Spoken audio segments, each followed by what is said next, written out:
Time is money, so the proverb says. For me, time is more important than money. People have been reflecting upon the most important invention of the last millennium.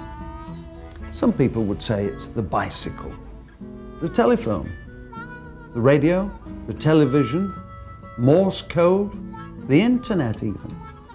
Somebody said to me they thought it was DNA and the measurement of it. But for me, the most important invention is the clock, the humble timepiece.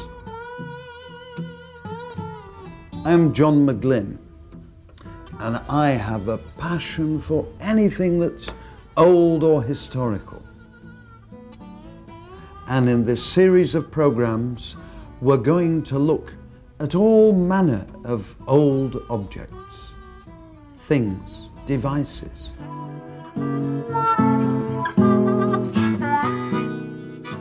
I have no interest in anything modern. If you can buy it in a high street shop, it's definitely not for me. Computers, internet devices, digital warp drive ghetto blasters, no interest to me.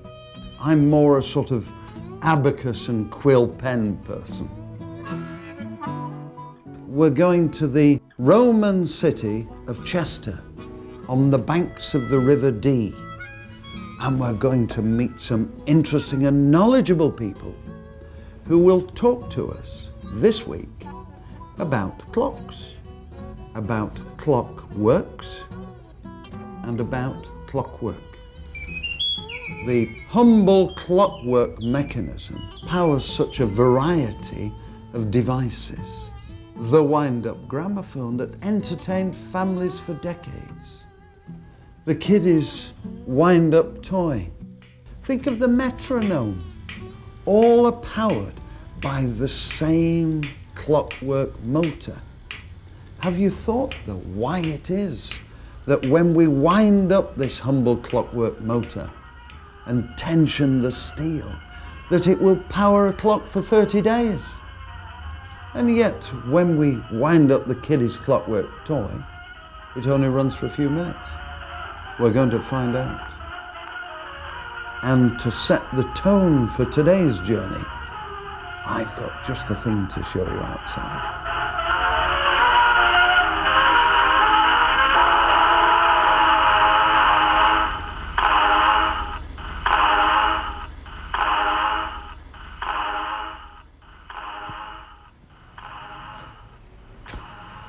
In 1924, Mr. Taylor in North Wales, Colwyn Bay, asked Henry Royce to build this car for him. This is a 20 horsepower car, distinguished by the lateral or horizontal radiator slats. When Taylor ordered this car from Henry Royce, he specified a variety of things, in particular these quarter lights. Obviously, when you're driving the car along without the hood or without the side screens, it gets very drafty. Quite an unusual feature, as also these wing mirrors that are mounted on the pillar. But the most interesting features are on the dashboard. Firstly, here, this is a motor aneroid. That, to you and me, of course, that's an altimeter, although quite why I needed an altimeter in North Wales, I've no idea. Perhaps he spent all his time driving up and down the mountain passes. Next to it is this clock. Now, Henry Royce didn't want anything to do with these newfangled electric clocks.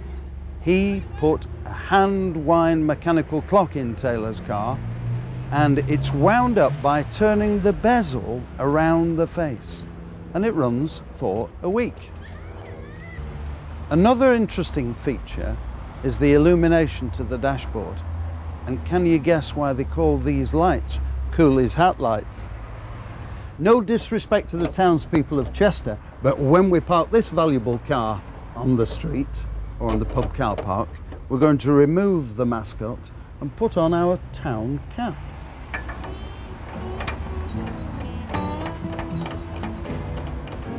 And this goes in the pocket.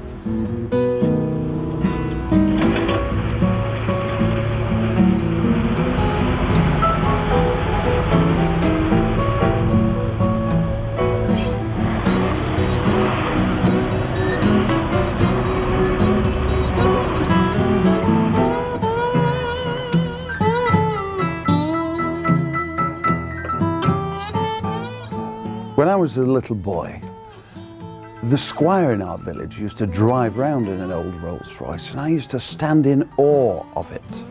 And I never dreamt that I could one day have a chance to drive one myself. There's a wonderful, quiet satisfaction in knowing that what's under the bonnet is, in engineering terms, the best in the world. Henry Royce bought his first car about 100 years ago. It was a funny little thing, a French car, a de Decauville. He didn't think much of it at all, and being an engineer, he decided he could build his own cars and better. And he built two.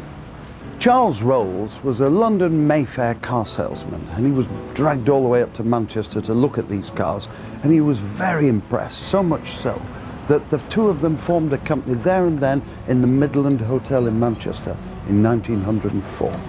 And 20 years later, they built this very car. Enough of that about the car. We've got to get into Chester now, and we've got some clocks to look at.